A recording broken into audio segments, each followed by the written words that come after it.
Abraham to at least take advantage of the defensive line, which worked perfectly for them to score that first goal.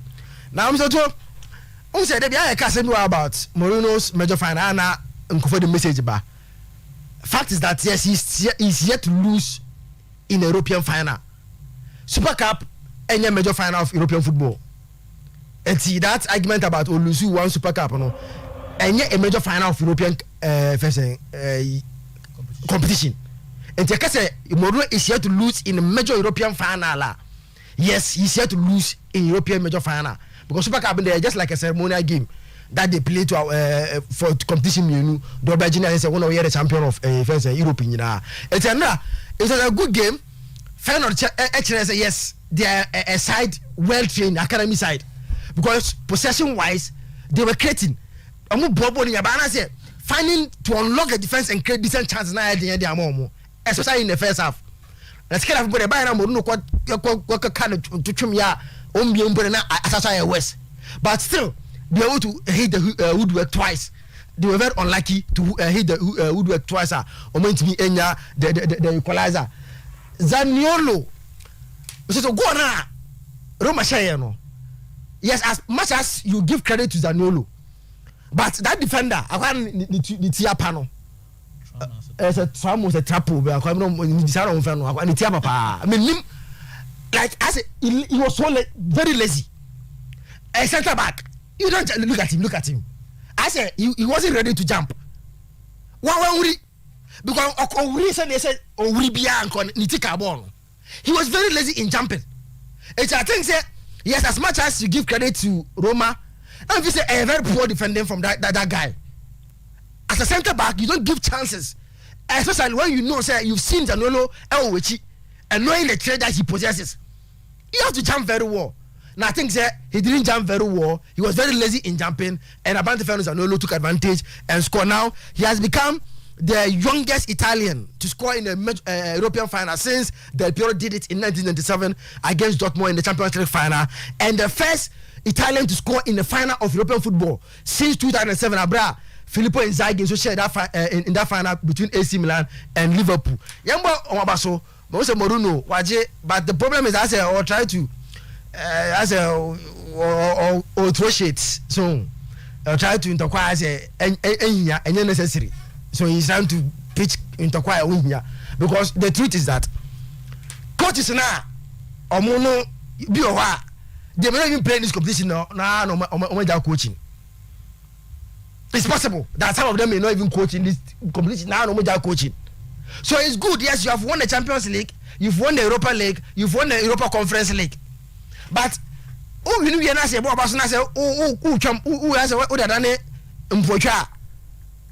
those coaches are here to play in this competition.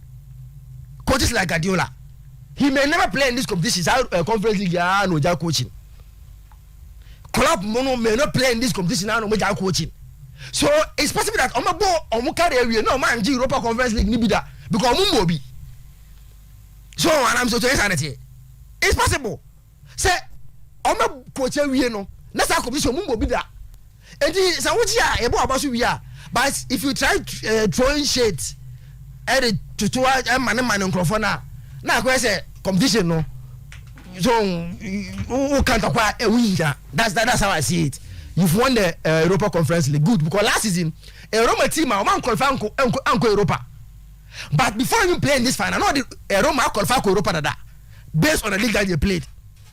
But other argument that people make is when they say final of Europa, semi-final. Why? Semi-final and final. Say, make away this year. Also Roma. Roma. So last season, I'm also a 7 for qualify for Europa Conference League. And I'm saying this before this final game, no, they don't qualify for Europa, neither that. Before even playing this final, no, the Roma qualify, you know, and you're better than what the other coach did last season. But there's another argument about even the points difference because 5 points now only this season, no. This season, no, last season, only to find the position now where they qualify for Europa League this year, no. So there's another argument about maybe this year, so no, teams now are there. But what your points now, now. So what they call last season league now, league log now. This point don't qualify Roma to the Europa League directly.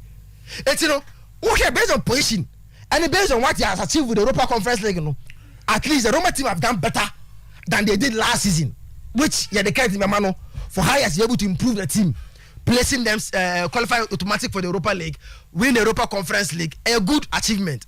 But I still believe that let's see how, because based on the amount they spend more than any Italian club this season. And let's say be a one spend you. It's the argument is a whole this Roma team spend more than any other Italian team. It's a spending is going in another Caesar. So I know so we can question. If you also could say that the people can also question, you say upon spending all this amount, now the Roma Cotos is Caesar. Because last year, cost of Roma 7 for one spending this amount, maybe I can answer Skawaya. And better than what you did this season. He has done well. You're born about for winning the Europa Conference League because Roma Abakwasem they've received serious shocks. Final or more pack and also almost Champions League final. I from him. I think he has done well. That mentality and be out our Roma team no more. I think it's good. It's a man about for achieving this feat with AS Roma. May I surprise you? Some cases could be you more be tribute and kaka those negatives, you know, and you kind of positive aspect in Kwan. Now, you know, me as a woman about so, and I'll go for last season when your points say, and first, can you say, Nina, no, at the end of the day, he's achieved the Roma for pay. Or the Anija about Rome. Or the Anija about Rome. I'm a Nija back. And one was still true to the West and the achievement. And you know, and that's okay. So coach be so on the old mobile. Who cares? One do akobon waje to monka. Asamba no mo no aka enu kwa so ka. Said Ben what try e nwa. Clear. Say if you allow him to do your team for you, he will build it. Unless unisa or twen home no. Say Manchester United no Tottenham. Team bia anya abotrama no at least 2-3 seasons. Ne nsa no adwuma. Moruno say one season pen Roma. Ne nsa no adwuma. Moruno one season Roma. Yes, one season Roma. But Manchester 3 seasons. We know it's how Roma go. At the beginning of good things ever happened to Roma. I don't much say he's loved. They love him. Omo who say one day will be obetimi do mako that glory land no. You don't saw him against Fonseca no say no. Say opportunity was say for Jose Mourinho. He be break bang there fan. And I pay off him. As initially I was telling you about the mentality of Roma players. And you need to build that mentality to a certain level where they will feel say they can also compete with the elite. At the Europa League and the Champions League, of course, Waji Champions League, Waji Europa Conference League, and that pedigree no. Then also, Erika can say to Roma, Champions League no. The reason why I mean Casa about 1961 Cup, first cup, and they say it was a selective team with the neighbor. A got the one there. It is a got the fan for Hobia, Umubi. And you use an Barcelona Bobby. Not a matter than count. And said, and maybe Kumasi may be by Alkaya or Marco Tokone, Burkina team. Echo boy, you know. Now because of the trade and that stuff. And that first cup, no. I don't know. Yana argument between Barcelona and Real Madrid. Barcelona focus on magic. Cups are seen Real Madrid. Yeah, I'm going to Roma Madrid for a dispute. No, that competition ain't count. What does it? So this is no Roma G. But rare European competition, any day will be a team Bobby by virtue of what qualifiable will be a team Bobby. No, there's no barrier. Say, only Johnny Binasa won't count. Once you are a member of UEFA, no, Utimi Bobby, no, and not the first on my genuine. I don't know who said Roma for any Agiano. And the other aspect of it, they say, Utis were Apple players big game. For example, my brother Juba was talking about Zaniolo. Say he's the heart of Italian football fans. And they want him to succeed. I never come when you say, one of say go no. Who say what Apple the game? Or changing from a typical Zaniola in this play kuno. So this season crying where is for the record too. Good player by all standard. But Sanya man kind of honor that player na oyeno. I Italian person muno. And you need a coach like Jose Mourinho to change that. And he's in the process. Now he loves playing football. It is Sanya man the back of the record being unnecessary in disciplinary action. No, what to me a flu. 2, player like Tommy Abraham. When he bought him, what can I say? Tommy Abraham making it to a certain level. Tommy Abraham and they are in the Italian Serie A. No English player since the Biasibaye. And the team here 26 goals in all competition, 17 in the league. And then they buy in the first season.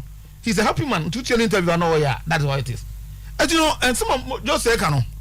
Misoto onka sembia emeritus na why you say na your points one why you say he's won it. Give him that credit and that respect. All the teams are here juma no no they be ameka say ohwe na juma awo ya just say mono at any point in time give him time and he'll do the thing for you. So a beginning of greater things to come for Roma, and I think he's done very well.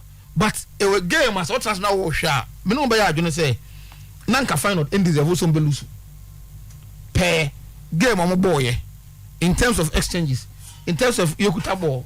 But hey, this is a team a school in itself. Final renowned football academy school and that stuff. And you know, when it comes to your bubble, your possessing is an man there. But you need a coach or antidote to that.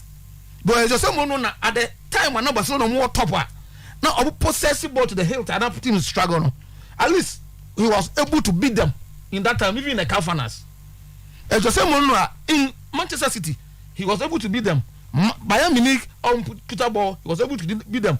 And I asked, even with Manchester United, that this second, or constant Manchester United said one of the greatest achievements as a coach. What did you this second? One more, and what to continue one more. So you knew that maybe any other coach, and got a story would have been different. Because boy, I'm going on the second half, like you saw baby, but boy, I'm on the second half. So we will be honest also support to Roma. I was going to believe who say they felt it, said no, but we didn't go for no. But who was just saying Muruna? They were new year. I said the DNA no is winning the cup, and he will make sure say that important thing obey the amount or that night no, and that's exactly what he did. So just say we winning 5. Do we use or say I don't want 5. So we be so mobile. Why 5? What Champions League no go 5? We are not competing no. Don't do competing no. Me dey be am case the yastic e message Jose Mono no different from the message coach bia we say odun kwa we wia na to place and was for this guy because if what the yen kan ho coach bia ye do be wia oh why so ya de ni amana tight ya kan yo yen kan ho but mo no kwa ye ba ko dig deep ni abe pesika ni abe to din ni abe kase ni na say na wo ye tizaki I know say you are a Manchester United fan bia na teams are not kase or support the guy you are allowed to see that all boss team needing. Unfortunately, man that opportunity to do the job for Manchester United and also struggle still I'll Ten Hag so you know young man say and I'm about to you now emulating the Roma example then you know I say Manchester United ever call to greater height. So Misoto and uncle was I that the only medium was I doing any medium now I am as and then I'm trying to lose you and na ya some catch us to boase so say o for nie ajapade ho a ofa kwa yeden a ofa se nya bi say you afrim adolfo ase no be fa because of support or the come final. So Jose Mourinho na me a perfect word a word to describe him na me hear more things say perfect. The word perfect is with situation no. He's a perfect coach in Europe now. So I think the Brofo not here. To him now, we say the word perfect. No, it's a special one. That now say no, now can say yeah, now he's a perfect one. Okay, Yajatu. Thank you very much. Good night for the city of Rome and football in Rome. Rome, yeah, city. It comes with a lot of controversies, especially with Lazio Football Club, SS Lazio, then AS Roma. 2 big football clubs in Italian football. Roma as a football club said as no. Before Enra final no, NTST defeat any opportunity to win any European trophy. The last time they were there was 1991 in the UEFA Cup. That year they played against Inter Milan and eventually Inter won the UEFA Cup that year. So far, brand new UEFA Cup now for Enra game Amukoboye in the Europa Conference League and our Conference Cup Amukoboya. The standard then and now, based on the level of competition, Nyoma Sankaka. But what Roma needed was Yenji European trophy be. At least on bet me do say so you European trophy. Project na picking them at the ama supporters or support to AS Roma. And even the directors of Roma and the owners of Roma. And they say when almost started season, their target was let's get European qualification. Yenye better than the Fonseca in the last season. At least yet we compete in Europa. Better than last season a ball league new year no. Yes sport MIA Conference League. It's a real Italian Siriana Mourinho near season no. Say he has done better than the Fonseca no. Even though so for the Italian Serie A team so Serie A nyina Mourinho and in Roma expanded than any other team in the Italian Serie A. Uko Europa during the summer transfer window, two transfer windows nebuma, summer and winter. Roma need the 7th highest spending club in Europe. It's HSA. Whilst you can your almost spend this on improve the team. But to win the conference league, based on how na competition I'm not sure it was part of Roma target. But hey, you have a coach, he believes in winning. That is Jose Mourinho. And Ramesh game na anamsmin. One, Roma will need an early goal because be a washer final be in the conference league. It is difficult to play them, especially in the second half. Speed or more in the second half, no. It is different from say in the first half. It's end now we share game in the second half. Omu control game no. Stretch Roma. Make sure. So Obama nyoma din the ama AS Roma. But when Obama say Obo Spartak Prague in the knockout stage, a different from playing AS Roma, being coached by Mourinho. Difference woman say. Yeka the term Catanaccio. Size omuye defensive. Modern day football. Menye sure say coach be aye to the highest level. I'm a fans of Catanaccio abo mo sem dia man than Mourinho. And no ye the in 2010. Time was Barcelona 3-1 was San Siro. Return leg e Camp Nou with 10 men.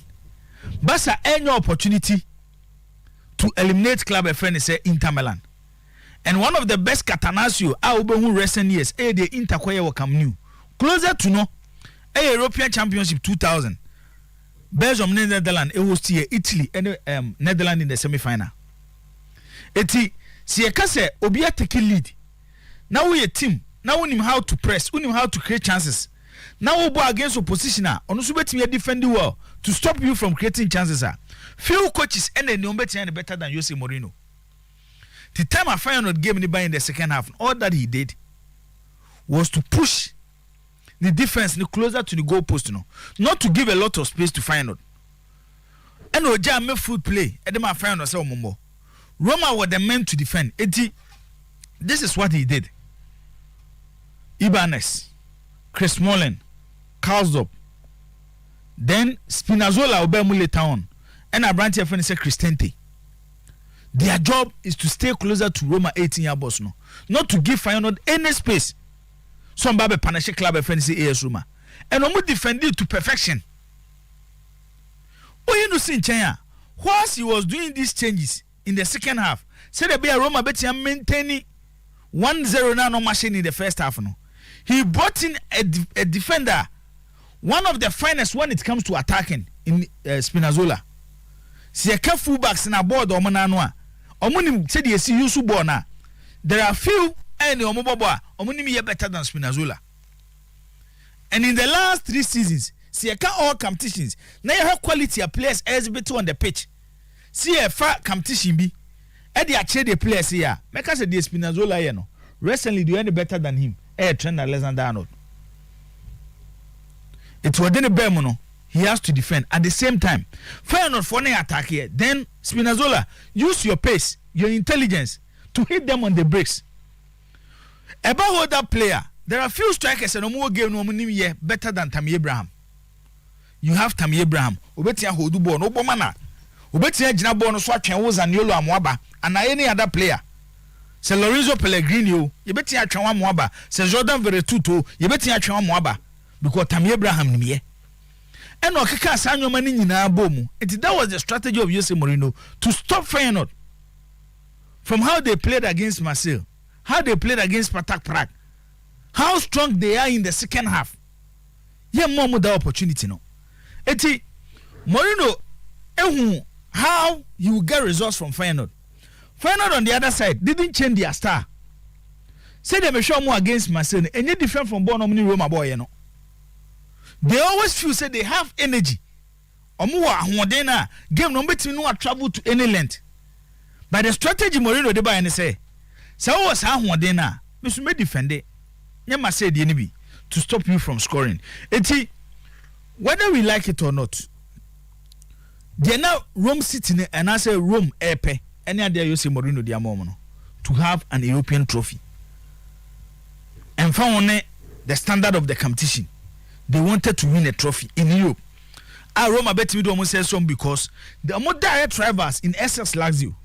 And they say Lazio supporter be sorry, no so was still Roma supporter. They all can so much cup winners cup. Which fan in the European trophy. It was a cup winners cup, no a super cup. 19 share Manchester United can one. Now Lazio supporters at the Chichi AS Roma for. Benay Roma Sufu said they have a more version of Cup Winners' Cup because then before you ever cast a competition in no boom, the Cup Winners' Cup and the UEFA Cup about to the Europa Cup no. Now we should share European club competition. First one was the Champions League. Second one was the UEFA Cup and the third one is the Cup Winners' Cup. It's nay Roma supporters look beyond saying a trophy in city. Omo direct rivals in SS Lazio. Cup or Maji omo de bo omo Roma 4-3 no. Roma 4-4 so Maji bi. It's you understand their celebration. You know sin China. Baby among say Mourinho eyate Roma project na see. The last 15 matches in Europe and in the Italian Serie A. Makase Roma adwuma na Mourinho ko fire enye different from adwuma okoye na Tottenham Hotspur. But when your coach is Jose Mourinho, or come managers now you spend for them before they achieved. One tisika more man go to players ah. Mourinho more achieve. It is said yes it is Kadema Pep. Said their club must top players. Said their Conte when no money bre see top players more no. Sana Jose Mourinho tie.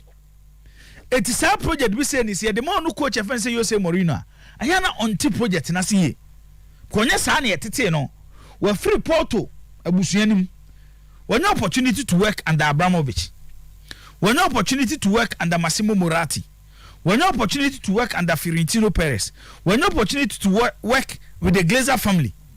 Omo they gave Mourinho what he wants. But Roma they won't understand because Roma seek someone to say Manchester United and to say Real Madrid and to say Inter Milan and to say Chelsea.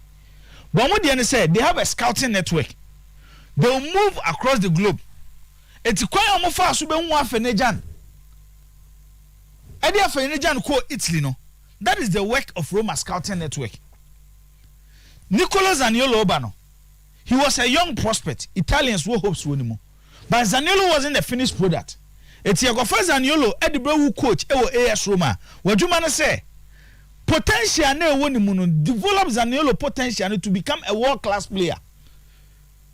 And to say yakwa to be Cristiano Ronaldo, Messi, Luka Modric, Mesut Ozil. At that time their performance were na a world class performance. Zaniolo mo dia fe na be develop mo. Say nei yakofo bi say be Jordan Veretout. E de ne brewa.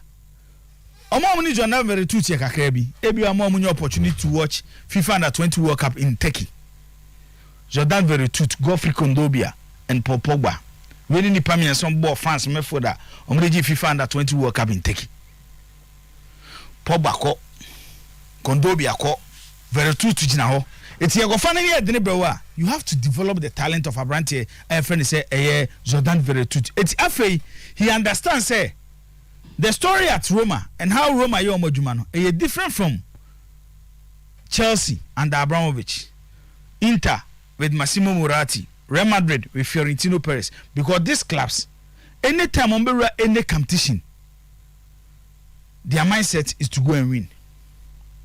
It will show players or the J League Edema Chelsea. we players or the Champions League man Inter Milan, we players or the Koji League or Real Madrid, we players or the Koji Europa Cup or Manchester United, we players or Saudi Beji League be more Chelsea. Their standard level now no more different from AS Roma. It's nay. There's a Mourinho tears and say a Juma no acquire in the Porto no. It be another Roma no. He need to develop players to say to develop Deku, Luis Alberto, Paulo Ferreira, Ricardo Carvalho. Among be top players in the game no. And they say a man seen is a coach now. What Obi expecting to say over the potential, develop him into another Carvalho. Macaulay and yet say Paulo Ferreira. Tammy Abraham, Chelsea for so many GD onimu. Udo see Uncle Fanaba. 10 Tammy Abraham into a world class striker. It's a Jumani be aware and say, we should be said Tammy Abraham in the first season in the Italian Serie A. Play a beer anywhere. Our Roma in the first season. Our show goes to say that Tammy Abraham diamano. It is the development of Tammy Abraham we're improving on. Who has Zaniolo this season? Where one of the seasons are consistent. Very stubborn player. Naswanding. You need to manage Sanyo, but look at how Mourinho has managed him. First Mourinho, time as Zaniolo at a certain point, it me friend ma to kasa member. Mourinho be in a free team. But Mekawa has say he's the face of Italian football and the face of Rome because Rome is the capital city of Italy. Almost supporters hard unit will be. I said almost city football arsenal. Different from any other city. AC Milan betia lusu game was San Siro. Inter Milan betia lusu game was San Siro. Adechi a player betia fa kwam akobi anka hwe. Ba oba Rome dia, some ye be share Roma. Adechi a untimi fa kwam nko. The supporters will never allow you. Ombedi watem. It's omusa nyoma ni nyina. And we build a good Roma side and we eventually we're winning the 5th European trophy in the Conference League, the first edition. To the next thing for Jose Mourinho next season after confirming say onje offer bia or you're ready to stay at AS Roma and say next season the target will move from getting Europa Cup spot to Mourinho getting the Champions League spot with the Italian Serie A. Legend. That's your chief. See, and we watch a very interesting game. Because of the standard of the two teams, you know, not when you said cause game ni betime to that level in terms of standard of play, the competitive nature of game na kasa na you know. But final four ba be chere football and kasa. Football say yeah, the total football. Arsenal in their elements are born no more ball, they control the game from all angles, every department final. Na Jose Mourinho deploy that typical Mourinho star, Catanaccio, defensive-minded coach. You close to all the boundaries on betting the attack. Ne trust you betting me results. Yeah, they lifted the ultimate. Legend, yeah, about Champions League final. Yeah, about Europa League final, World Cup final, any final be a yebo biano. Football for na nkasana game ni yomo de ombeka to say yenkonko bo yekwaje. And it's about a normal bit me aya the budget trophy no. It's about a normal bit me aya the budget trophy no. And I'm to me boss is game ni nyina and I want to believe say enipa me enu binti legend obehwe game no messy game no. 1 Jose Mourinho na nkasa. 2 Nicolo Zaniolo also a player up and Zaniolo. And these two characters in it you want to watch and have a feel of the game. Mourinho came with a certain star. What when a boss redefine not for who say obiem recent games no obiem pa because of the method that's no Brian Cristianti, Lorenzo Pellegrini, the captain of the team, Jordan Veretout, and a branch of friends Henrik Mkhitaryan. These 4 central midfielders in it. Mourinho has decided say obe open up no more control game. They send a better pressure and money defense and so. But Enra Mekasembi of ya said there is one midfielder. Our team my friends say final because of some method and a bit difficult to say Roma for betting no mabobo was number 10 jersey. Legend your friend Okun Kunku was number 10 jersey and that's also at the center of the method. To me who airs Roma for method is a very good passer of the ball, a good reader of the game, the transition very solid. And it's not very difficult. This is the boy. And the Enra, me project is the way the Tosu say. Obia when him say boy no number 10 jersey beyond Antonio Boas no channel. And Enra say open at the center of midfield player not dictating the pace for team friends say final da. A branch friends say Okun Konku. Born and it was on a match in Medford, especially at the time. Nemi Katarian pulley out all free. There was no single Medford I know bet me handles her boy no. And the final 4G game no, a control game from all departments. But legend, this is Jose Mourinho. He decided to back with air three back, Ibanez, Chris Smalling, and our branch friend said John Luca Mancini. These are the 3 players at the back. I will use Woma and Ra. Send your bay on bet me close to our spaces and on the bear attack. And legends also game near had it not been sat three back no decided to bebo. So with flat 4 at the back, they would have considered 2 or 3. Even with the three back, it's not like find of one creative chances. At some point in time, you have to even credit goalkeeper friend Rupa Patricio. The kind of saves our Enra against Air Final. Some of them who have powerful hand, a very strong hand, and ultimately that stop it. Sa shot na ne banosono. The tactics of Jose Mourinho say, see a final game, Yankobo. There's a difference between Sana Juventus and Yakobobi. Madrid the Barca or the Champions League final. Or Beche. We don't come and test it. We come and win it. Jose Mourinho mentality and say me do final game. I'm going to win. I'm not going to just play. That was the difference. And legend. And also she gave me a power at some point in time. Say any Mourinho factor na, any Mourinho factor. Utim say AS Roma they would have given up. Say the Mourinho factor. Say a Mourinho the general bench touchline. All coach team friends say AS Roma. Pressure na find out for every mom no. Never extremely difficult on betting hold on. Now yanko highlights in obi on share highlights in bia. Legend, see. The last 20 minutes of the game, and I'll be one dear friends Mourinho mentality. The last 20 minutes. Last 20 minutes in a bond, a show kakra me bond odo betting move forward kakra. You need players legend and yes sir. Game no more bono. They are only in the game because they are final game. They are putting their lives for a Jose Mourinho team friends AS Roma.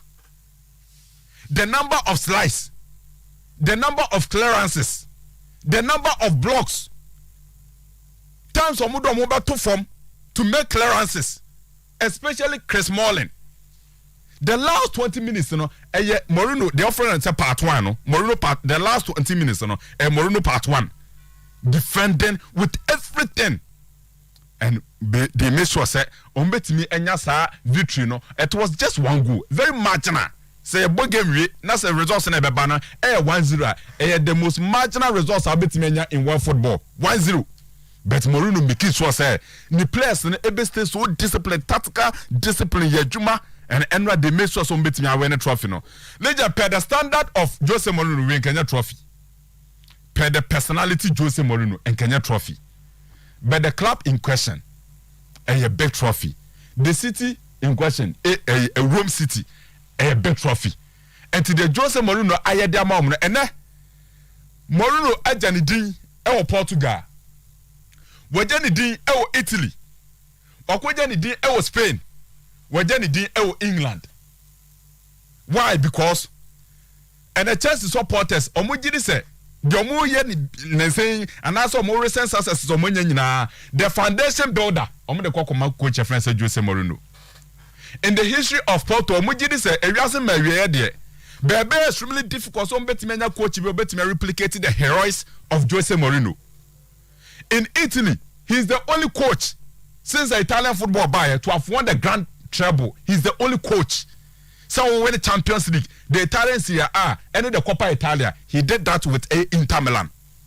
And Obama Madrid, he couldn't win the Champions League. The Madrid faithfuls believe he was the coach that came to reduce the dominance of Barcelona and won the La Liga from Barcelona. About Champions League semi-finals 3 consecutive times. And in Spain, Omu holding in high esteem.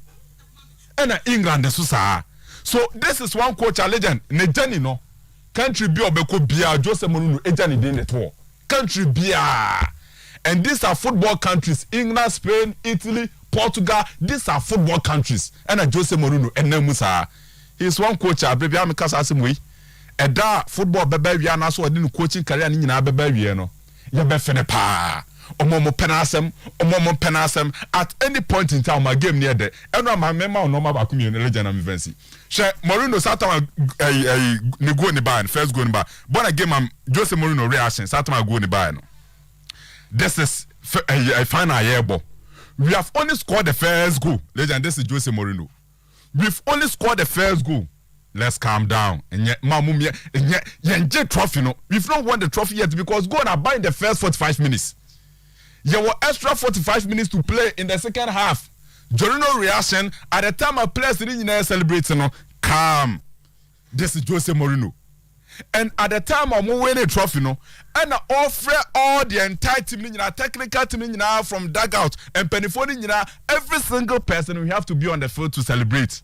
What when the video no more dressing room hono? Asana no odino. Legend na wow for pana. Uncle Asa would no dressing room hono. So this is Jose Mourinho, legend. I think say he has done something incredible. And ka inside medical can and no standard there. Legend answer wo standard then ka ebi anya ibia. But utimi koto club will be man na station. Be utimi station in the forms here team.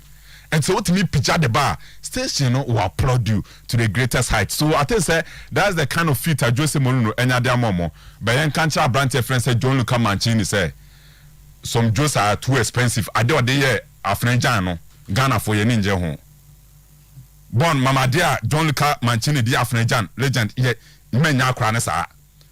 Afrenjan say na ya grow no moody. Na ya grow at the time of magic trophy no more celebrating no. Akwa kito akwa celebrate.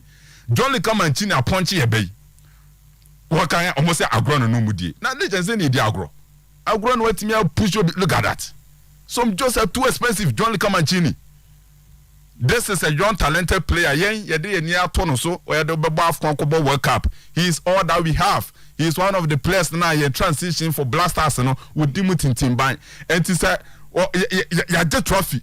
Yeah, young 19-year-old boy, legend Baba celebrating. That's all man is punching now. I cry no bet. I think South Nigerian was very good in terms of an interview, no guarantee, and also Mancini the son within agro. Mancini no so ba also no need agro. But the question is need agro. Agro dey na ultimate punch obi sa no. And some Joes are too expensive. But legend, this is Jose Mourinho, your uncle. It was a great game. Yeah. Yeah, so Valentine, Zach. Yeah, very feel. Yeah, Mr. I'm saying if you the local Blasters, the Black Stars itself dominated the headline. Now there's something I don't understand, and who can convince me say Medicine atum.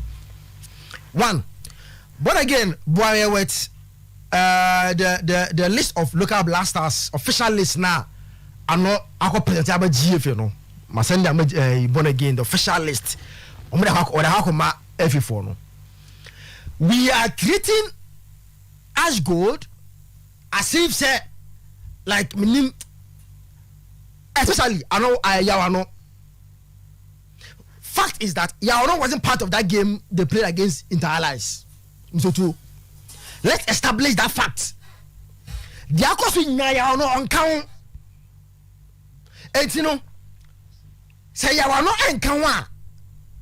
The boy is saying, it's on the screen. So too, look at this official list. I'm going to come out a FNO. Over here, wingers, song 25. 26 you are not as good. So say depend I can't see any delivery. I'm the 17 yeah, I think say pay speculations officially if you know if I listen my out. So when I saw the list circulating on social media, no, my fair coach, no. And the explanation he gave to me was that sincerely he felt say Yawano was part of that game, no. That's what he told me. Said sincerely, he thought he was part of it. But later, course, checks, no, right, say, boy, name home. And the after the time, I'm in the casano, was in a fin, all prepare, Ako F. Anything, obviously, will be in the official squad. That is what I can say. That's what. You see, I never heard. Because before we it's our border consultation. So, and the reason why me go for pa and even the local Blasters and go for no was dropped from the Blasters because of Saudi in India. No one count. Because we are, you see, yeah, the mama could come as a mother. They are not working. They are sleeping. Yeah, not today. Someone should convince me. Say, since you ball or guess what is better than you know. I need someone to convince me. As a winger, they are all wingers. And the numbers that Omu possess in the league in the airway. And who has been decisive and efficient for his club this season. And you know, so we are your coaches. Now you are not working, you are sleeping. Now my GM say you are not nothing because as good you are not being fair to the boy. You are not so blasters don't count. He was part of the blasters. And as good it's a seminal you are not counting when you know free.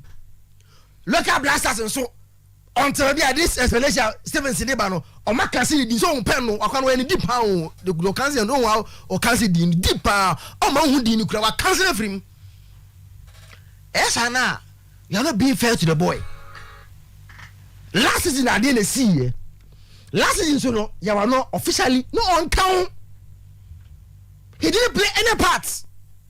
It's you know, say yeah, reward good performance in our league. Me name why you go and use Adia or Biboni or Binye. No, they are punishing. It's you know, say Stevenson say you are not. That's what my friend they are trying. You see how they are trying. Until say your friend you hundia and the but there is no way you are not shouldn't be part of the local blasters and even the main blasters. I don't pay me come. I got the blasters level. And okay, the FA level. These are the reasons they are giving you say the Omu SA uniform because of that as gold instance and seminal. Meanwhile, on count the official in listening on count nobody has banned Yawano, nobody has punished him because the match itself no come at this squad no. And you know I think say we should be very very as to how we take decisions because when you free me. As I blast see what the sad reason where any of him no. How do we then call him back? Nobody have problem with Ogese Okra. But see, yes, you pay the amount of money in the league, dear. Yes, the amount of money our league you play from what they are. Ogese Okra is a winger. Yawano is a winger. A winger is there. I say your opposition be judging them easy. It's like yes, there. Oh, yeah, judge my easy. Yes, one I should go to do. Wingers, look at the goals you scored and your assists and the chances that you created. And this is in all these areas, assist, goal scored, Yawano is ahead of Ogese Okra. And how Yawano has been very decisive in the goals are watching in the league, you know. We've not been fair to him. Especially, say, the reason and the tangible. And the in the film, no. Emmanuel, I think as God command them who say on both supporters as good on both they are very angry. But what they think say hasn't been treated fairly. And me arguing say he hasn't been treated fairly. Or say fata. My second one. Yes, I've seen we shall listen again now. Left back, so you will see Abante Feno Imore in the local blasters team. But once again, if we are saying so, we are rewarding good performance in our local league. Mr. Otuo, I think people are not being fair to this young man, Imoro Ibrahim. Meaning what this boy must do. Also, yeah, for the authority to see like the money more in the local league. Mr. Otuo, look at boy. He is the highest scoring defender in the local league. He is a defender with the most assists in the league airway. So, over defender Bia more Rasha go say no our league airway mu. Over defender Bia more make assist no. And to say I say yeah blasters team. Na league na airborne here for the best players are. So, how do you then convince me that this boy or just skin way so on this with the blasters? You see, Yacha Kroma say last time Obi opera okobo 2 matches and your friend Blasters and drop Imoro. This season, Osha listener, like you, my general mentality. This are league leaders 1 and 2, and you said on performing. He is performing.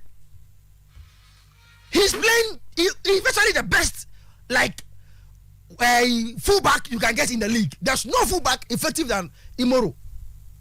And he said, one or one home one. The team is performing. He's playing a defensive setup. Also one of the best in the local league.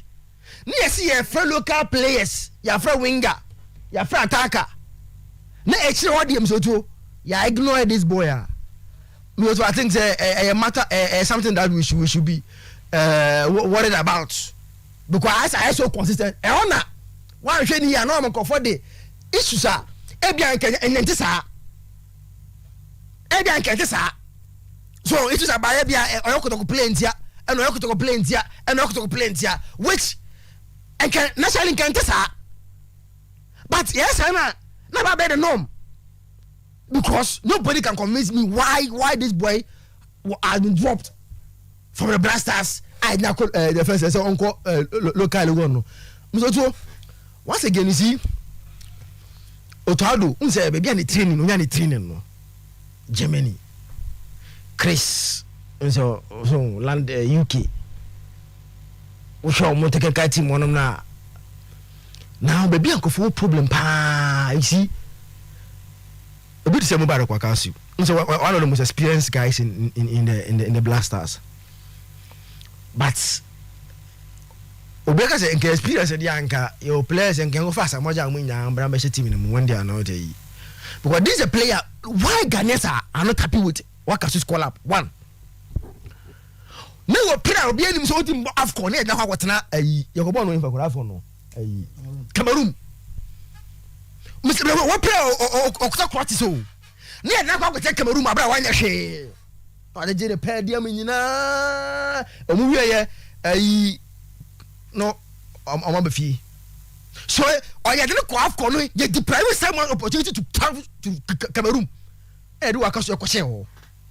Now since they came back on board official game ever my team ya on so on training we be pictures our Yas Park. The only place I will see him training Yas Park. No training, no your picture, no video that training. But officially you won't say wako join any team. And you know on what basis merits ben na friend Wakasu. So on Beka Blasters team, especially when this same player, you na ko AFCON and che bia ama. Wakwatena wa me abobo ni nyewie on to America opera. So how sure are we feeling for it? Because you see to players a pra. Omo go through stages. And the only place time a bit now sure say player where there he's fully fit. And when the club assesses him, for all medical ABN so after there Mr. Asumesi fully fit. But one cannot declare himself fit to us. He can't on his own declare himself fit. But now on another get himself fit. And your friend, meanwhile, the same person declared himself fit. And I do AFCON when Nambo. Eti Mr. Otuo, I think that a problem. So a problem kakra. Osha sa call up now. I think the question mark kakra. Ghanaians are not happy based on the move in the last AFCON. And now once again, Mr. Soko Kai abante bia ye friend na o ka say on the Blasters no. E friend kra. Brando menu. Who say sa boys na e tete omo abochire no omo de omo ka no omo be ka no kra yi pa. Omo friend na also media don me the Blasters pa de omo friend me de me deserve. Omo friend no as one of the strikers. Na me ko hwe no. Me nim sa fe de o deserve dia. Because as a striker was 4 goals. So as baby I'm no question no ko omo no question e friend say you wait for no based on lesson no nti born again ko now e ko strikers na one mo di ko hye eti ye fair the first one no ana wo se hwe no ho a born na one wan kasa born won ji no ndi se odi jam so mo blasters he was very honest to Ghanaians ana kan ko che se onu ahwe no born na ogba onye ready now so oba koye no so obaye no amobi ana okoye ana okoye interview ojeme no se onu akola priba na di om no oye shocked ebu say hey me na minie because born no abono enye boy na dey come blasters now we are friend back to the blasters with 4 goals 4 assists in over about 27 or 24 games our for the club Darmstadt the German league division 1 so brother Menu is back in the team I want to know the basis so yeah that friend because as my can be any so because this strategy that is why government say go for essence message about ya no because abo we about team we no then on what basis do you call this boy and drop ya no on what jenti and you have to drop this boy ya no and call brother Menu when there is brother J and co are also in Doma because just 4 goals Darmstadt German division 1 no Bundesliga 2 Santa no so it's on what basis there no why an exceptional I think so yeah careful you see as much as blackers in the obia dia for bia again ni o bia ya wodia but yemma nukredie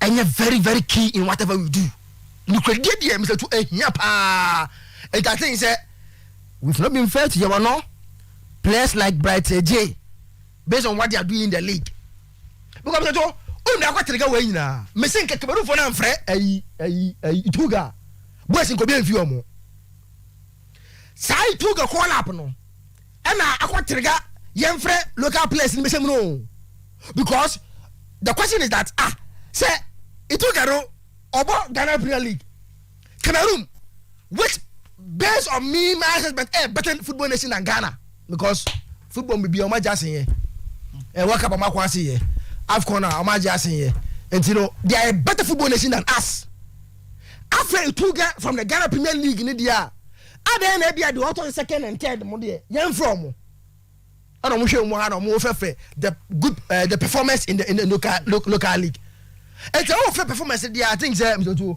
these guys should have been given the opportunity and especially the reason why you no was dropped there Mr. Two me no be anya adwene yeah Mr. Two and strike our birthday na Mr. Eric Cheme Mr. Two or Vicenza Italy Milan supporter strong supporter was me for konya so na me wish you happy birthday achino or say obateninka baba to mediums of Black Stars say me jan ho asem kan na me gitu mu say coach is beba ko nyina no with the exception of coach Kwasiapia ana me free say na ni on the local players no I was from Maka nyina say ya na be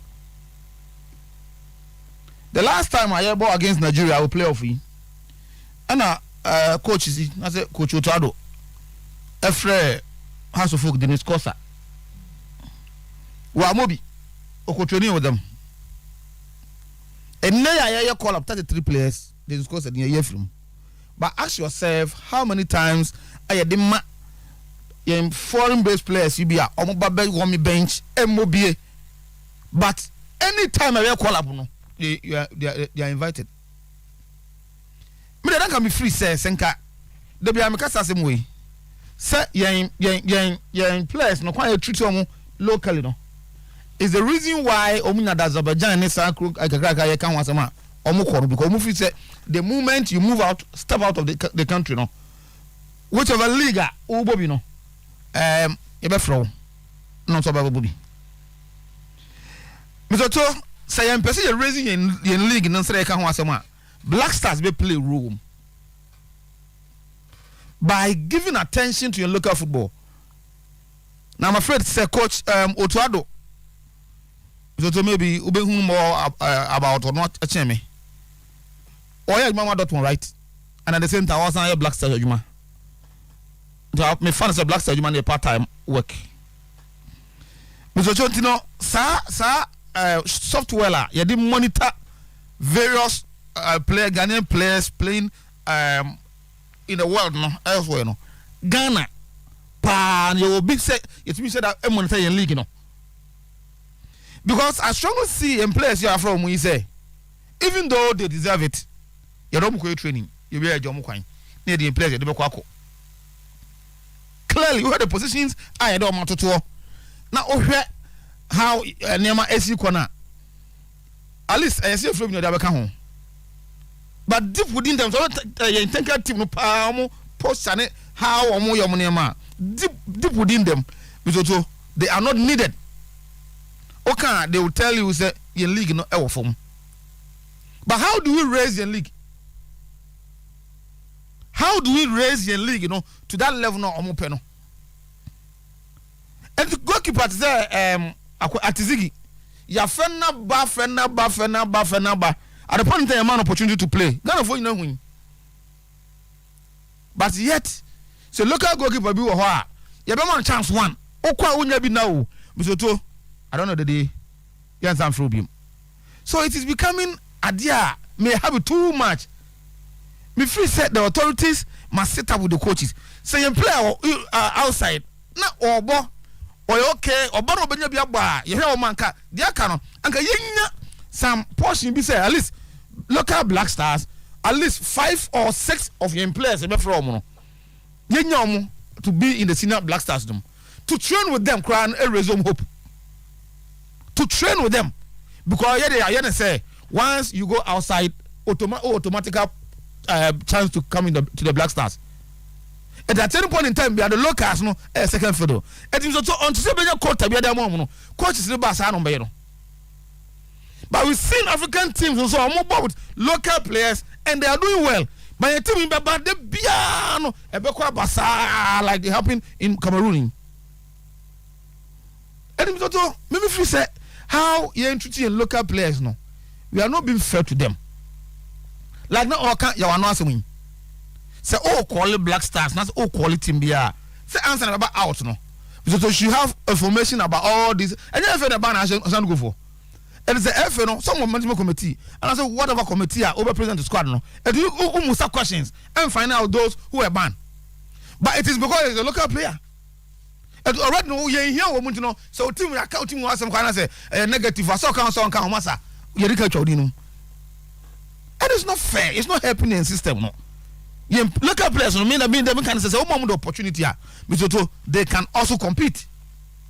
But that opportunity, I'm from my and the player ever born no I share over 10 goals in the league. No be to Germany, no I share 2 be you back of front number. Meanwhile, or some board lower division. Now you see your premier no. Every president by a chanyum so this is our game. When a bonum Ghana Premier League is back again. No. Now you can say disrespect no. You disrespect your league no so much so that you felt the 3 players, 2 players per and a bobby. And also squad and you can easily predict your Black Stars call up and how players you don't go.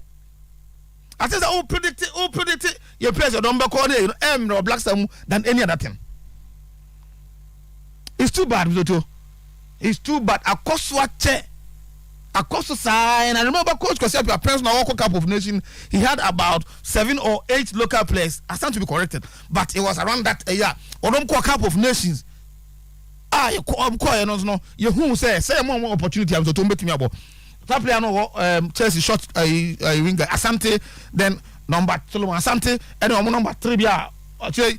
All those players, no me local players are onya that them dom koi. Empo okoro na ye ni ayo no so betuma kwakwe. Okoro semi finals and okodu ye. Said ye do big boys you kwa the same thing you kwa the brain ha no.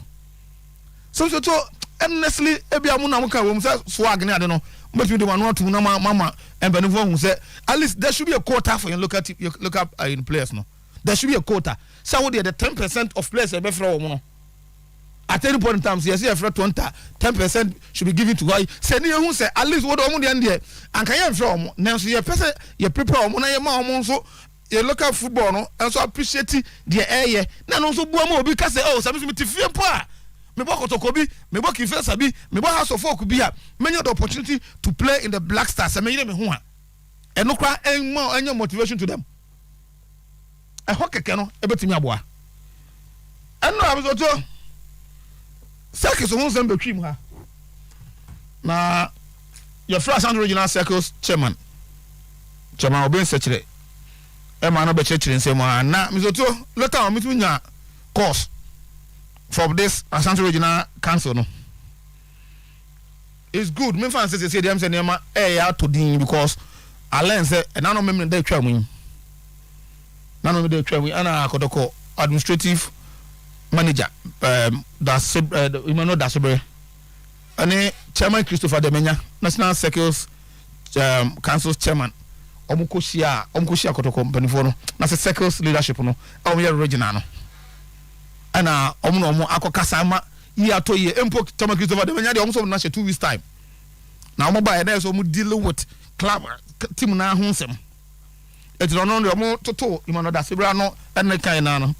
And he admitted and apologized according to he apologized because they felt say all the management members are abako ebi a CEO or a management member no oba omunim say Asante Kotoko the city Kumasi no Ashanti Regional Council no dey omo aboko ho and omo ko discuss a whole lot of things but na management we MI and in some na council omo decide they say they will boycott every at the management no ye no misoto maybe the next time I can someone share and and discuss here no fine there's no meaning to that but to them and chama obin and timi changing that say enya dia na ewo circles council no omo entama na omo decide someone ye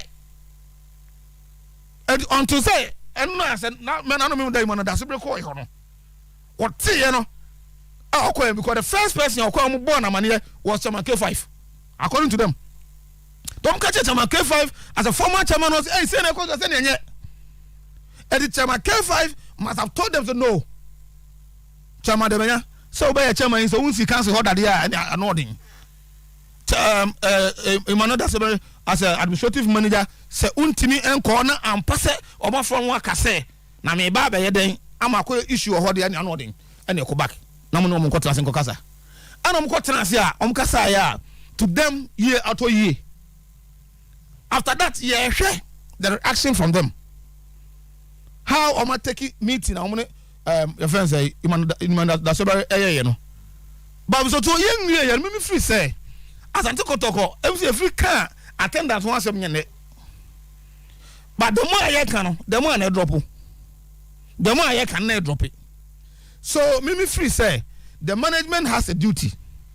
Say Mr. To say if the supporters are calling say omo de omo person who asane ye de and sane at the omo until we change bibi no it will take a lot of time. So I will play with the management whatever the case is. Nana Amponsa, you are doing a great job. And nuntina Kotoko supporters from far and near and the but this thing devote to time. Keke, come and pay visit to them. Because told me that the Kai Herbert Mensa power those days. Me Kai power that to Makotoko 80 seconds 72. Na oka onipa na omubia no ho. Circle 63 those years be na otino. So kaya. Because to uba ho akwase da no pa bi wo so na Herbert Mensa ni. Enya kwa Sasana yati omo no mo pedia.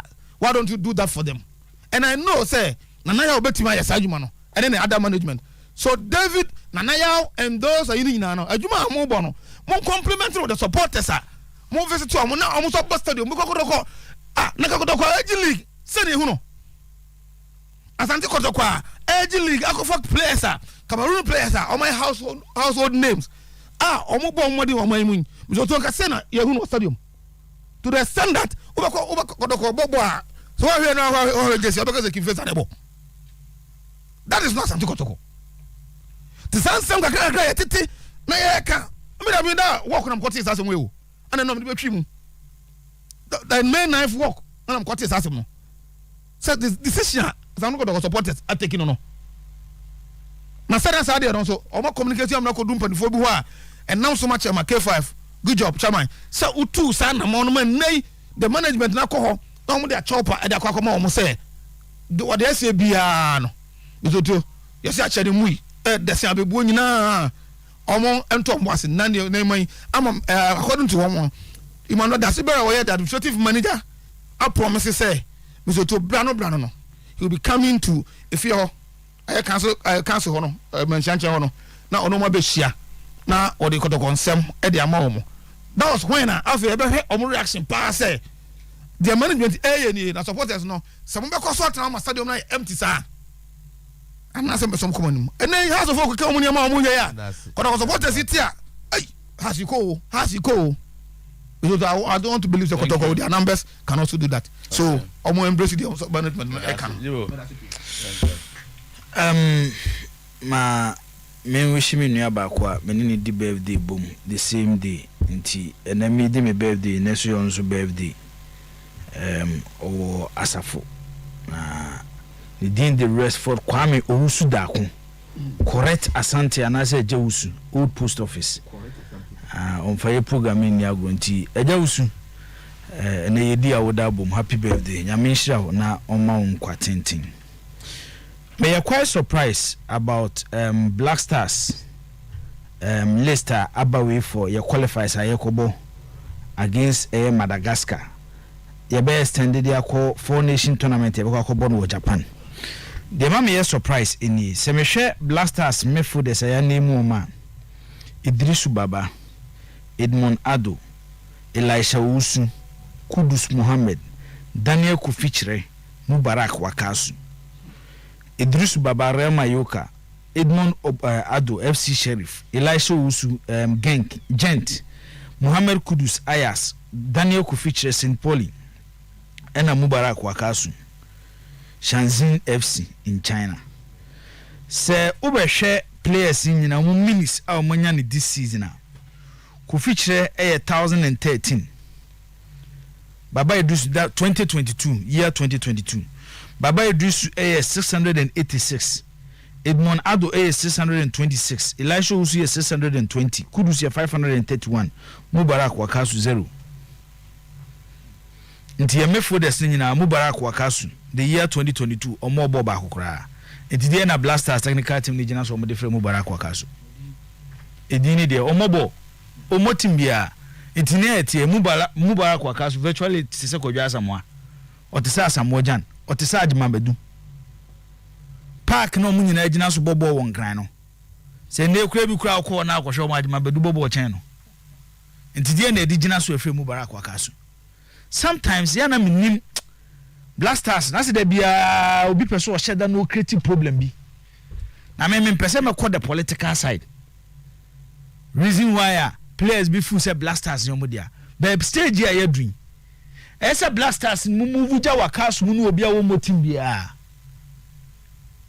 obi a o motim bia no ye hia no Blasters team nim o yesa obo se da bia no na Ghana fo nwinwi wo Blasters and they do stage bia Blasters ko bobo ese Ghana form support ma Blasters no etu ye coach pa na betena press conference ase ni ebusa o se edie na wugina so ade frɛ Mubarak Wakasu a answer be na ade be maye player onya any minute e won the club me anopa me hu ye no ma adwene say a mistake ene bia Blasters technical team na ye because me nim reason a ye de be frɛ Mubarak Wakasu if you know extended by a local league ma meaning say recently ebia Asante Kotoko are not getting results but if you want to call Wakasu I want a lot of more minute beer in 2022 are there now allocate his sport no from Agadas whilst Kotoko lose he is performing and one of the best defensive midfielders in our league him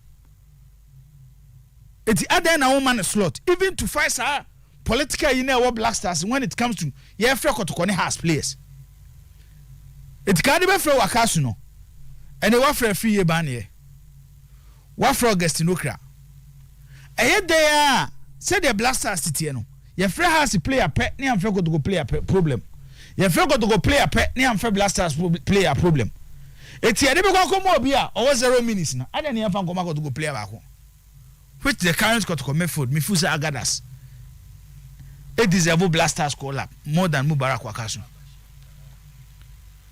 we no sin chan ya wingers ne dey men shed any problem and one area anytime be a me hu bia no e ma me hopes say we will have a good World Cup especially say ina kine Kalumos no do mo de no esa go through in Joseph Pencil the Dayu Osman Bukari Abdul Fattah Ishaku Kamaluddin Sulemana Yeboah Christopher Ntweji apart from the dekra na yen as winger no uyi the de frima omama kan nyina aye wingers omo speed they play with speed omo pace omo disturb defenders it's one area that be am if say Blasters is save your attack Jordan Ayew Daniel Afriye Banier Hazofuk Felix Afenyejan Kwesi Ochre Rate Anthony Semenyo Benjamin Tete Bryden Menu Antoine Semenyo Ghana say there and me Ghana me hu free tete area baako a Blasters and any national team Ghana ya form ya struggle pa strikers yenya Tony Yeboah ujabo no it take number of years ansa na yenya Samojan ye bre papa ansa na yenya Samojan even as Samojan at a certain point whilst he was failing to get results no na Ghana for did in attempt Yeboah Cup of Nations Samojan to Mrs. San Nyoma so free camp. It took the president then Omampanyini Kufuor to call Samojan back into the Blasters. So na nonko besi nonko tournament no. Na woni matem didi no president here di no. It's Ghana as a country naturally one area a struggle pa in our history. I see a proper striker leading our Blasters. So we are strikers we nyina. We don't say there's something common about them. Goal scoring is a problem. You knew a beer woman better say we dey or you proving goal scorer. But adieba akwa in our qualifiers your boy me you boy against Nigeria me when say the current technical team of the Blasters tried to build an all-round team. Albania scorers from every angle. It's your boy in Nigeria home and away anywhere you know. The only goal which a guarantee a spot our Qatar 2022 MF than a share Thomas Partey. And they made a me say football as a sport a move from strikers in Kwangweshe go ababe sporter abaye all run player bi ogina park ni subiano yetimi building no e maybe abonsi enwe season na mefode so bi ahye 7 8 9 e bi our attackers 10 11 12 etu ke kaboma anka de player ba akode be ma no omo sa players basics omo de amount because generation ya ewomu it's difficult to get another Messi. It's difficult to get another Ronaldo. Anna Lewandowski, Luis Suarez. The workers say, more workers say, Ebia Mo Salah, and Kylian Mbappe. These are not typical center forwards. And Ebia Karim Benzema. We Benzema are typical center forwarder. Ofa Mbappe, Ofa Vinicius Junior, Ofa Mo Salah. These are not typical center forwards. You're former forwards. Almost do to say, and so much goes to add up to the team nation. It's near what I'm expecting. They say, offer your wingers now. August local record here in our local league based on number of goals I wash. By now, many Zaki to Yajun, Zaki was some Nana Kanam no Yajun. Yawa should be part. At least 17 goals in the Ghanaian Premier League there. So a car's good case in who, so one car's good case in who.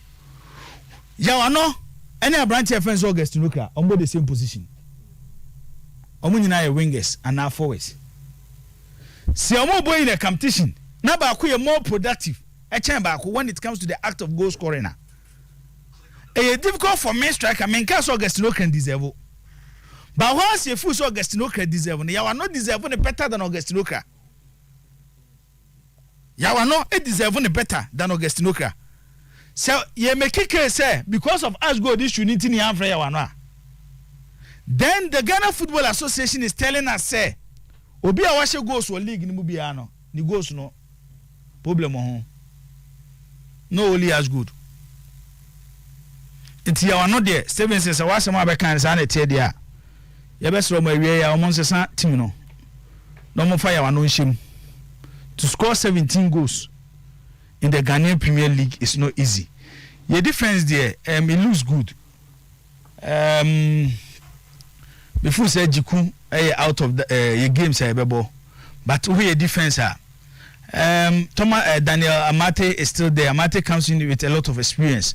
Jonathan Mensah comes in with a lot of experience.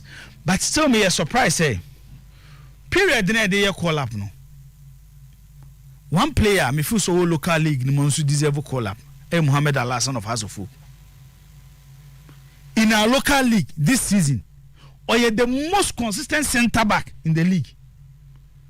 And for only the House of Folk performance do stay bi na ekoyo enkoye. Ba oba a local league ni ma. Ope centre back why consistent pa Mohamed Alassane. It is sometimes oya sanyo mana ye be question o decisions kakra.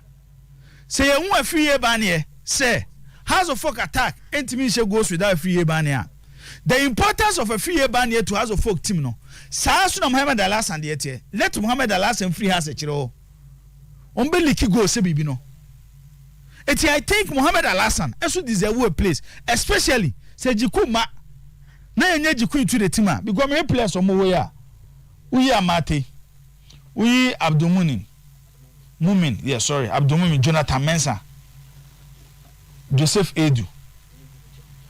I'm not sure Jonathan Mensah nay, any Joseph Edu nay, better than Mohamed Alassane. No. David. I watch me when watch Tavigo, me when the papa. And I think Mohamed Alassane, as a player back who deserve a place in the Blasters. Goalkeeping the can't and nothing will change. Atizigi, Manaf Nuruddin. On every day coach bi obabe bia be from nti e chese nya dia bibia be sesa enti me fa ni nyina mema the technical team of the Black Stars ejuma no my memo be 65% on their call up. I will still maintain say wakasu say your opportunity bia yin free team many ye because oni match fitness squad dey kobobo na ye kobo match na be a day or two before the match na me for the CB Kopra near the wakasu awonye training na kobobo edi asem na ai Blasters technical team bezom ka kire ni mu kura yedu na se Michel wakaso ni mo yedu mrika be no kotu o park ni so and they say Blasters ni edi ko peti mama no eti mi fu se wakaso de ne de se omo so omo de ya na obehim a omo nyi wakaso so no mu fu obi mra ozai ni intervention ni Blasters o de ni ebi ya yi na free e mu say yi na free bi am I free mu no eso oba enim eso bae because obi a washe 17 goals in our league na say a free forwards at no point any say for August no cry ahead of your no at no point any say for August no cry ahead of your no eti me de wakasu de ne hia me enimoni me yomunyi ne film say erezi e bi about circles nsensem na Ashanti regional circles no mo yem ho akaka say management amo mo honto mo ma park omo problems in so chain management o ma mo the strength of circles no anya management we na ama na ye mra omo ntimi ma stadium abra ye to national circles abano about 60-70% of circles no Ashanti region time ani ekope circles am ma beto aba no na bibia kire se circles ni bebu meeting kromo ja akobe 5 years ago omuja meeting konye ne na se circles ni sun ko meeting na e ma regional council ni ye week metiase se management ene omo supporters nyen kitahudie ba se no koye se management amanu ti ne ma stadium a omo boa ade ni gu ya che ansakwa na current management weba etine the duty of the regional council ne say circles numbers bebrebe na ya mana amanfo committee na egu no they should find a way to revive it make the circles attractive. Reason why obi te wa eso sorry anopa and sorry anwume say yes circles meeting okobi. Ba wo de be excuse say yenko park because management ma ho. Yenko park because national circus chairman ma ho enu ti yenko park. Udu club abro. Obi a wo ka sa asem ni bi a wo de aye adwuma mpaniampa onko stadium ene wa kire se wo no kotoko. Because nipa ye kan masemi management omutu yi. Omukra mo 3 years. Omo time so a opimso beti aka say muntu aso biem. The team will still be there. Na ye je 3 omo 3 years ni so na ye je team ni from nsem wi a. Eno na wo supporter no be sore. Sa fe dem go support me team na enuro na team na gu a team na go support. Eti oben sekere eno original council for. Mo skills na mo dey ma no. Emunye du. En mamu jitum say circus ni start say emu yemre no. Enya management omu mehia mo. En ama circus ni mo yemre. Se circus stronger. Management kura di mirika na beba. Se circus stronger. Na se yetia. Herbert and sorry so okọ circus for because circus for na invite no. Time obeye kotoko no. Na woni ye means because to me and a cross circles no. Now want me run a kotoko without them. Want me kotoko, especially Ashanti regional circles. Want me kotoko without circles abreno. But a yet me kasa asem na biem. So bisi obaba ye kotoko. No anya Ashanti regional circles want me. Se Herbert time no. And a wanya Ashanti regional circles a. Menya sure sanka top 4 kranka Herbert bobi. Top 4 kranka wumrem. But that time the strength of the circles and what they are no community no. Omo de be kan on pushing nyoma. But now even without the circles, set to me that first. Enti obeseche. One members no. Mon to mo nyoma yi. Na mon hihye mo nyoma yi. Na afi amanfo emfa eye omonimra circles no na omonye circles ni. Obi legend. I think sir Blaster squad nearby, you know, yeah. It's one that we can appreciate. It's not a bad squad. Baby kakra me say there are some players I expect almost say umbeti me about body Ghana Blasters. Omo na me hwe sen kebeti me abantem kakra. Na nkometi me abo qualifiers and at least omunya 1-2 games bi before say World Cup proper na be ebeba so. Team bonding legend ani hia pa. Team bonding World Cup ni yeko.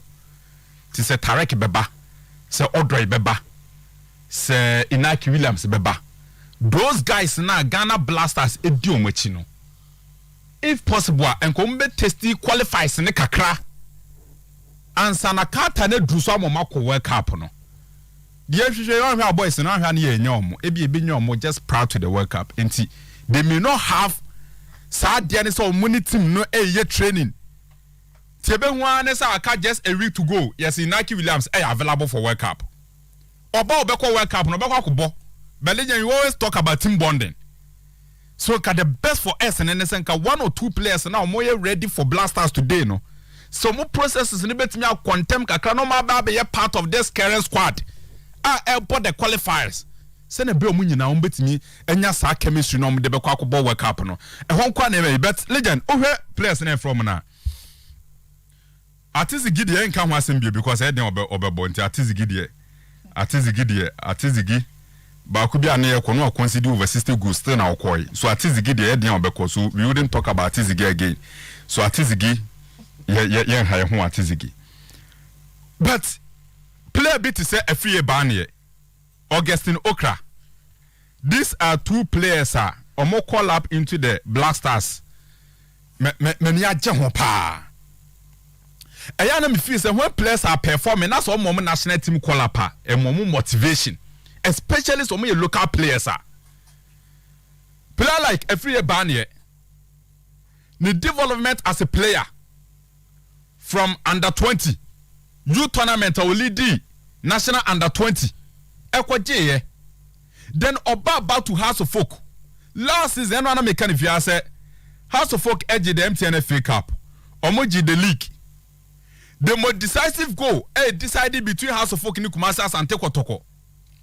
before that game no na ne enormous performance in the Premier League. The South crucial game na South go no share no decided that game between House of Folk and Kumasi Asante Kotoko. The MTN FA Cup number and he was the overall top scorer in that MTN FA Cup every year ban. This season allegedly I can say we registered double figures in terms of goals. And it's all per one particular player where you very much consistent every year ban. It is a so man the national team call up. He deserves it. Down before Augustine Okra. Augustine Okra crowd became no Ushe became squad na kasa. Yeah, almost 1 or 2 players. But see, I can well team pa or no more embella was became or more embella ye Augustine Okra. Born or born hono.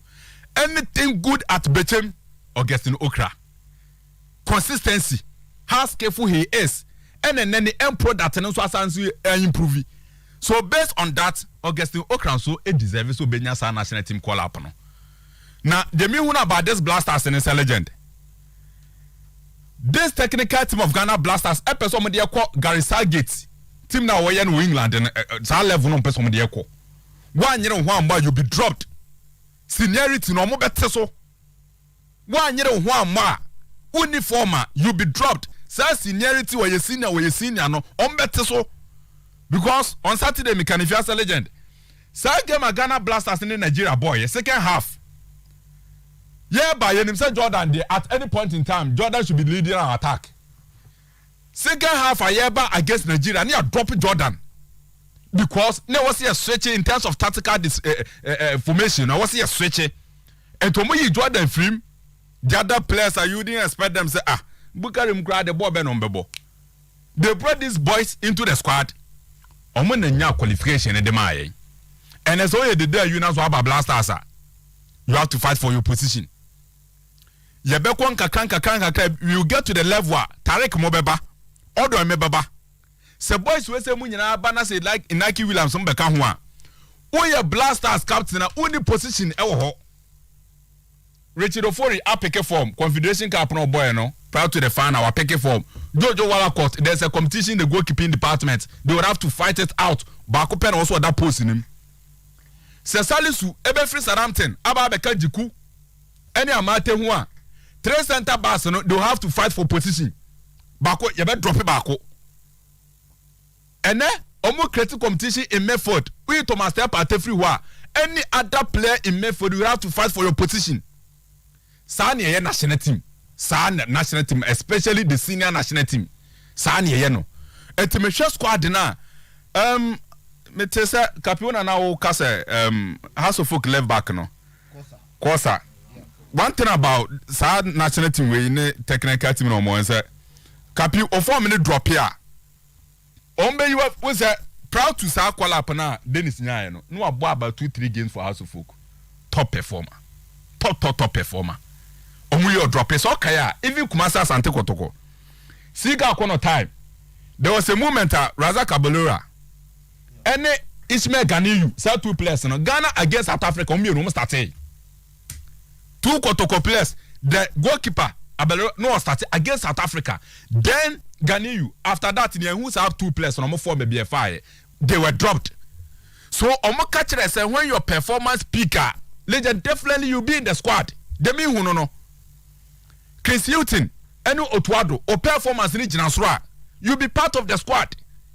And definitely you have some reservations on career buyer, definitely national team assignment today. Sometimes, Nina Bebasa, or more 1 or 2 challenges, our squad, the Kuma. But it's not a bad squad, especially looking at the opponent in there, but they believe that some of these local players an opportunity.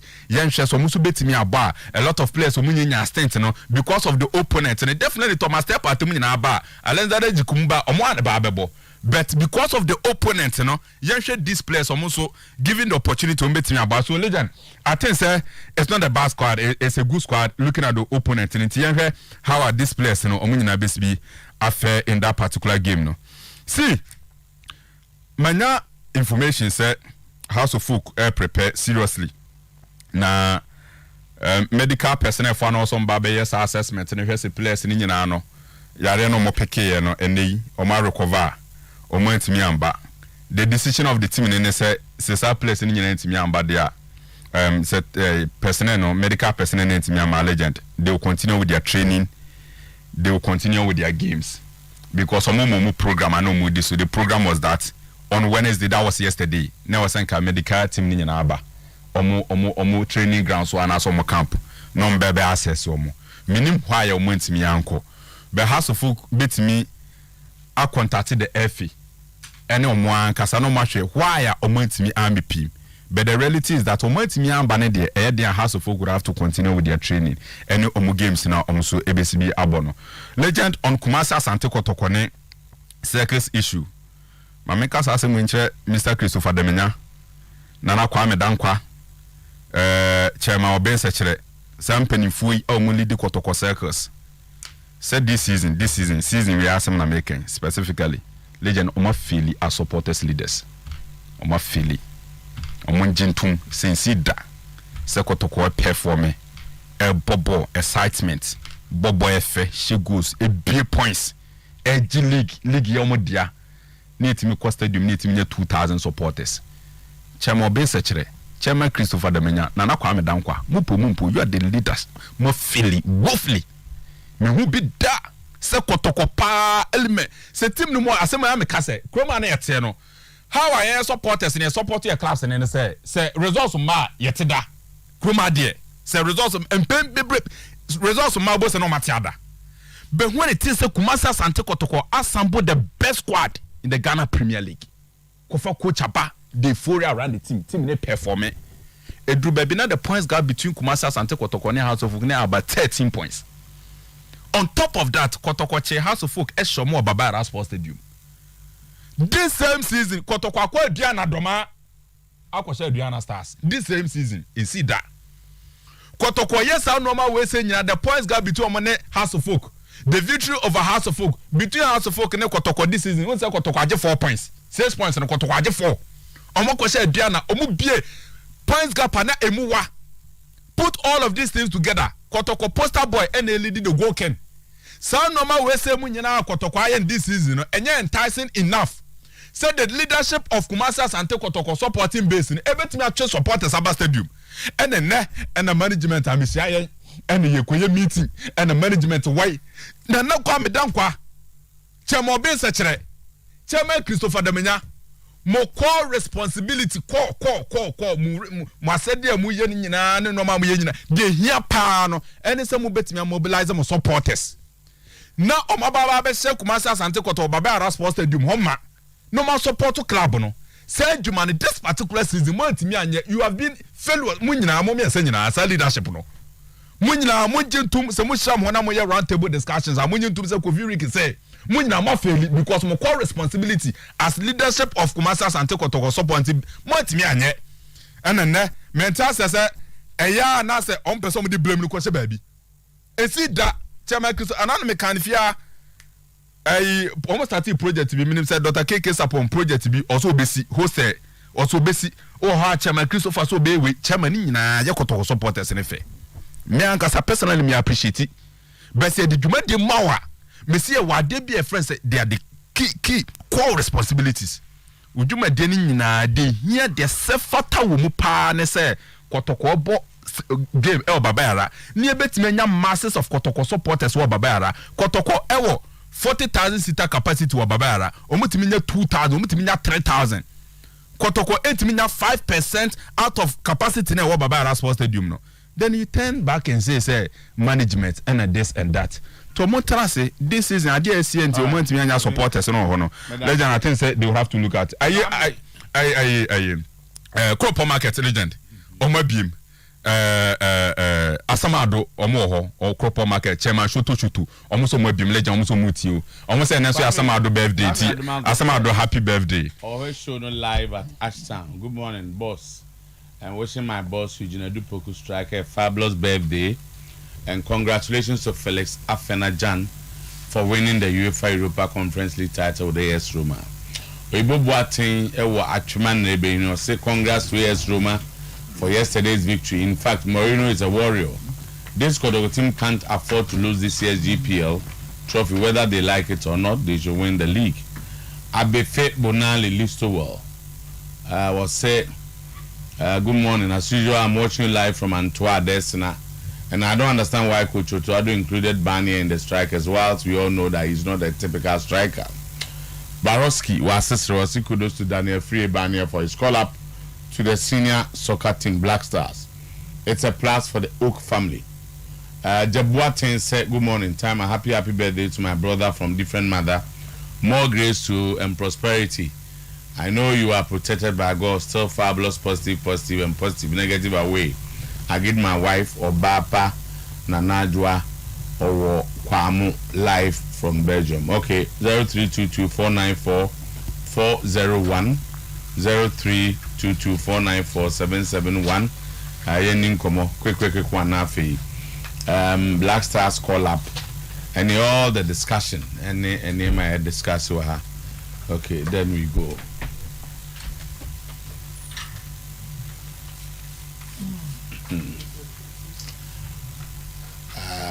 Okay, hello. Hello. Yes, good morning. Good morning. Yes, I Chief Bachuetio. Yeah, Omega Kusi. Okay, Omega it's here. I know the Morel. And he said, and when you may say, your chama interview, about one cafe, psychics and alcohol from Martin, but you cannot say that more safe. Information the other Biano, in Sanka. But information the other Sibiao, Sata, information senior, yes, now you could read so. Why you're Pama about 2,007 about a Katama Kotoko Pammy. I had then our Sanka me organizer for Santa Region and Kawu take a monk of Kotoko, no question about what Panama Katama Kotoko. Well, you say organizer, I won't go to the same, find some. Obas day, Oana Bas over Casa, no being a zebra. Yes, Chamabin Suman Semembla, Namida Casamachino, I was a chairman being boy a man, yes, say, what friend, be Baha Becassa. Say, what friend, our Sama, Unipano, I know you know Sama and say you remember. Our way Lana Presan, you meant to the Dami Command, Cockran to me chain, after the Ujibo. I was able to answer that American. I am teaching I do one now, one member. Nay, then I will better take a say, what the Mapa. Who will tell me organizer my action? I'm not coming organizer. You are just out of order. Tina, and make a good point. Shema Obina Musoba Becasa Ada. And how come? Okay. Hello, good morning. Hello, good morning. Yes, Chief. Macho Wani. Oh,